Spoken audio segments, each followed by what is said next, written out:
नमस्कार साथियों, स्वागत है आप लोगों का अजय सर जी यूट्यूब चैनल पर।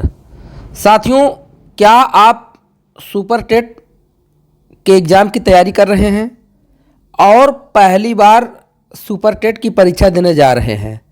तो आज मैं आप लोगों को कुछ महत्वपूर्ण बातें बताऊंगा, जिसको अगर आप जान लेते हैं तो आने वाली नई शिक्षक भर्ती में आपका सिलेक्शन होने की ज़्यादा उम्मीद होगी, यदि आप उसके अनुरूप अपनी स्टडी करते हैं तो। साथियों, पहले आपको चयन प्रक्रिया की जानकारी होनी चाहिए। पुराने लोग तो सब जानते हैं, लेकिन जो नए नए लोग अभी तैयारी कर रहे हैं शिक्षक बनने के लिए, तो उनको पूरी जानकारी नहीं होगी, तो पूरी जानकारी मैं आज दे दूंगा। तो यहाँ देखिए, यूपी टेट अथवा सी टेट पास होना चाहिए। आपने बीएड कर लिया है या डीएलएड कर लिया है, फिर आपको यूपी टेट पास होना चाहिए। अगर यूपी टेट नहीं है तो सी टेट पास होना चाहिए, दोनों में से एक हो, ठीक है। इसकी मेरिट नहीं जुड़ती है, अर्थात यूपी टेट और सी टेट यदि क्वालिफाई हैं, भले ही नंबर कम है तो समस्या नहीं होगी। आपको बताना चाहता हूँ, ओबीसी और एससी के लिए यूपी टेट में 82 नंबर पर पास माना जाता है, जनरल के लिए 90 नंबर पर पास माना जाता है।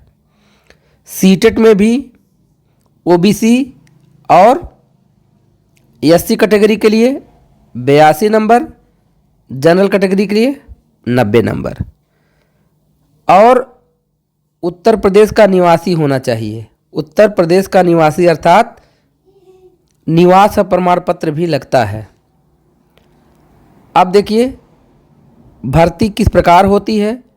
भर्ती एकेडमिक मेरिट और प्लस सुपर टेट मेरिट पर होती है। सुपर टेट क्या होता है? प्राइमरी शिक्षक भर्ती के लिए एक परीक्षा आयोजित की जाती है, जिनमें टीईटी पास लोग बैठते हैं, और उस परीक्षा का नाम है सुपर टेट, जिनको सुपर टेट के नाम से भी जाना जाता है। तो भर्ती एकेडमिक मेरिट से होती है। एकेडमिक मेरिट क्या है? आपके high school, intermediate, graduation, DElEd अथवा बीएड की जो मेरिट है वही एकेडमिक मेरिट कहलाती है। यहाँ देखिए, एकेडमिक मेरिट का 40% लिया जाता है और सुपर टेट मेरिट का 60% लिया जाता है। आप कहेंगे ऐसा क्यों? साथियों, आपको पता है कि एकेडमिक मेरिट में बहुत सी विसंगतियां होती हैं। पूर्व में मेरिट अच्छी नहीं जाती थी। आपको पता होगा कि हाई स्कूल में इंटरनल मार्क अब मिल रहे हैं, पहले नहीं मिलते थे। और पहले जो कॉपियों का मूल्यांकन होता था वह स्टेप बाय स्टेप पे नहीं होता था, वो अंतिम में केवल रिजल्ट देखते थे। अर्थात यदि गणित का प्रश्न आपने लगाया है और उसका अगर सटीक आंसर आ गया तब नंबर मिलते थे, नहीं तो काट दिए जाते थे। लेकिन अब ऐसा नहीं है। अब यदि आपने कुछ स्टेप अगर सही किया है तो आपको जितना सही किया है उतने नंबर आपको मिल जाएंगे। अर्थात यदि आपने 4 नंबर का प्रश्न है और 3 स्टेप आपका सही है तो 3 नंबर मिल जाएगा, भले ही आंसर नहीं आया हो। तो इस हिसाब से अब मेरिट अच्छी जा रही है।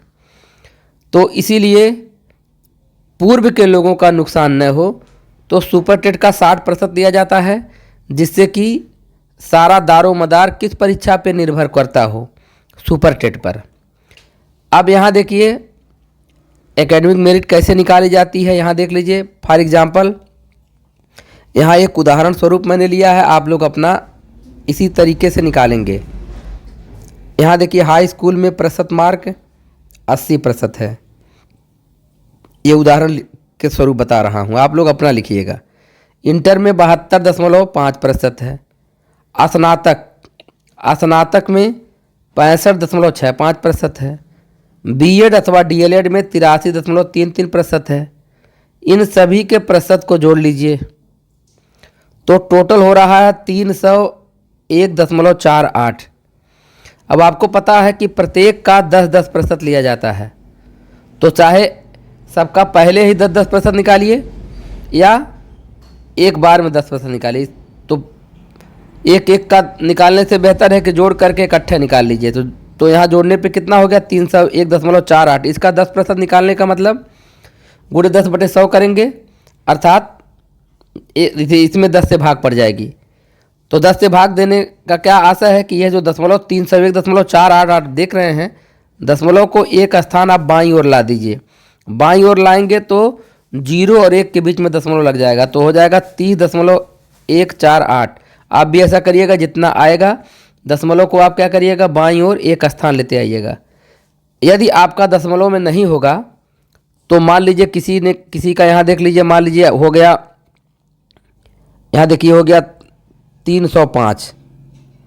किसी का मान लीजिए टोटल जोड़ने पे आ रहा 305, तो यहाँ तो दशमलव दिखाई नहीं दे रहा है, तो सबसे अंतिम जो अंक होती इकाई अंक उसके आगे दशमलव होता है, अर्थात दशमलव यहाँ छिपा हुआ है। और इस दशमलव को उठाकर कहाँ लाएंगे 0 और 5 के बीच में, तो 30.5 हो जाएगा। ठीक है, तो आपने यहाँ देखा कि गुणांक इनका कितना बन रहा 30.148 बन रहा है। दशमलव के बाद हम 2 ही स्थान तक लेते हैं, तो हम तीसरी जो संख्या हमारी 8 है उसको हम छोड़ देंगे। और जब 8 को हम छोड़ेंगे तो एक चीज़ ध्यान रखते हैं कि जब जो हम संख्या छोड़ रहे हैं उसका मान 5 है या 5 से अधिक है तो उसके पूर्व में 1 की वृद्धि हो जाती है।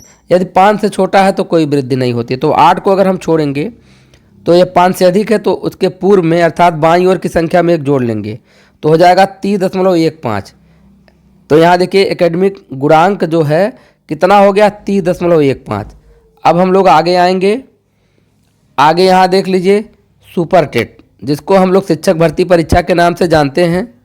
150 क्वेश्चन इसमें होते हैं और जो कि एक एक नंबर के होते हैं। 150 नंबर के क्वेश्चन हो गए, अर्थात एक क्वेश्चन पे 1 नंबर। इसमें माइनस मार्किंग नहीं होती है, निगेटिव मार्किंग नहीं होती है, याद रखिएगा, निगेटिव मार्किंग नहीं होती। अर्थात आप सारे के सारे क्वेश्चन कर सकते हैं, कहीं से नंबर नहीं। आपका जो निगेटिव मार्किंग में आपको पता होता है कि यदि आपने गलत क्वेश्चन कर दिया तो जो सही है उसमें से भी घटता था, इसमें ऐसा नहीं है। यहाँ देखिए साथियों, यहाँ ध्यान से देख लीजिए, जनरल को 65% नंबर लाने होते हैं तब वह पास होते हैं। यहाँ देखिए पास होने का मतलब यह नहीं कि नौकरी मिल जाएगी, यहाँ लोगों को छांटने के लिए ये व्यवस्था है। 65% जनरल को लाने होते हैं तब वो पास माने जाते हैं। ओबीसी, एससी और एसटी को 60% पर पास माना जाता है। अर्थात यदि जनरल आपका 97 नंबर पाता है तो समझ लीजिए वह पास है कम से कम। ओबीसी जो है यदि वह 90 नंबर पाता है कम से कम, ओबीसी, एससी, एसटी, तब वह पास माना जाएगा। अब यहाँ देखिए सुपर टेट में यदि किसी ने 70% मार्क प्राप्त कर लिया, किसी ने 70% मार्क प्राप्त कर लिया तो उसका गुणांक कितना बनेगा? इसका 60% बनता है। जितना प्रतिशत सुपर टेट में आएगा उसका 60%। तो 70 का 60% करेंगे तो 70 गुणे 60/100 कर देंगे। 2 शून्य से 2 शून्य काट देंगे, 7 छक्के क्या हो जाएगा, यहाँ देखिए 7 का 6 गुणा करेंगे 42। तो सुपर टेट के में उनका गुणांक कितना हो गया? 42 हो गया। 70% मार्क पाने पे कितना हो गया? 42 हो गया। तो जितना रहेगा, अगर किसी ने मान लीजिए 65.5% मार्क किया तो आप क्या करेंगे? 65.5 का 60%, तो गुणे 60/100 करेंगे। आप समझ गए? नहीं समझ गए तो इसको भी हल करके आप निकाल लेंगे। तो आप समझ गए होंगे। यहाँ देखिए 42 गुणांक इनका बन रहा है सुपर टेट का। अब चयन के लिए इनको जोड़ा जाएगा, कुल गुणांक जिसमें चयन होगा। अब इसमें जिसके जोड़ा जाएगा 30.15 इनका एकेडमिक गुणांक था। अब 42 गुणांक इन्होंने सुपर टेट में बना लिया। जोड़ने पे इनका आ गया 72.15 गुणांक, 72.15 गुणांक। ऐसे ही सभी कैंडिडेट का निकाला जाता है, ऊपर से ले लिया जाएगा। वैकेंसी यदि 50,000 करीब आती है, यदि 50,000 करीब आती है, अगर वैकेंसी आने वाली भर्ती एक बड़ी भर्ती के रूप में देखी जा रही है, तो यदि उसमें कम से कम 50,000 पद आते हैं तो यहाँ हम लोग देखेंगे कि कितने कितने नंबर लगभग होने चाहिए। अर्थात कितने गुणांक होने चाहिए जिससे कि सिलेक्शन हो सके। तो यदि भर्ती 50,000 आती है या उससे ऊपर आती है तो जनरल कैटेगरी के लिए 72 गुणांक के ऊपर होना चाहिए। यह अनुमान ही लगाया जा रहा है साथियों, ऐसा भी हो सकता है कि इससे टोटल डिफरेंस ही भर्ती में देखने को मिले। तो इसलिए आप लोग अधिक से अधिक अपना प्रयास करने का प्रयास करिएगा। अर्थात सुपर टेट में आप लोग किसी दायरे में बंध करके तैयारी न कीजिएगा। आप लोग सोचिए कि 150 में हमको 150 सही करना है, बात आप समझिए। आप लक्ष्य तो पूरा पूरा बनाइए।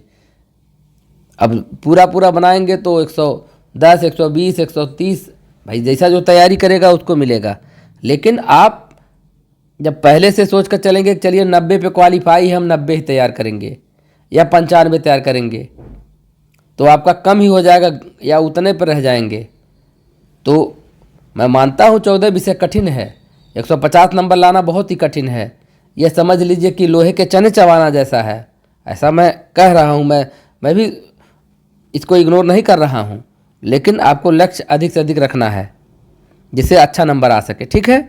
तो जनरल को 72 गुणांक के ऊपर लाने का प्रयास करना चाहिए, ओबीसी को 70 गुणांक के ऊपर बनाने का प्रयास करना चाहिए, एससी को 65 गुणांक के ऊपर बनाने का प्रयास करना चाहिए, एसटी को 62 गुणांक के ऊपर बनाना चाहिए, ईडब्ल्यूएस को 70 गुणांक के ऊपर बनाने का प्रयास करना चाहिए।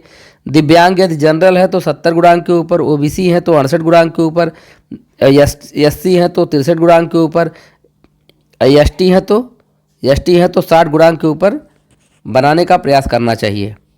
तो यही सब सिस्टम है साथियों, जिससे कि आसानी से चयन हो जाता है।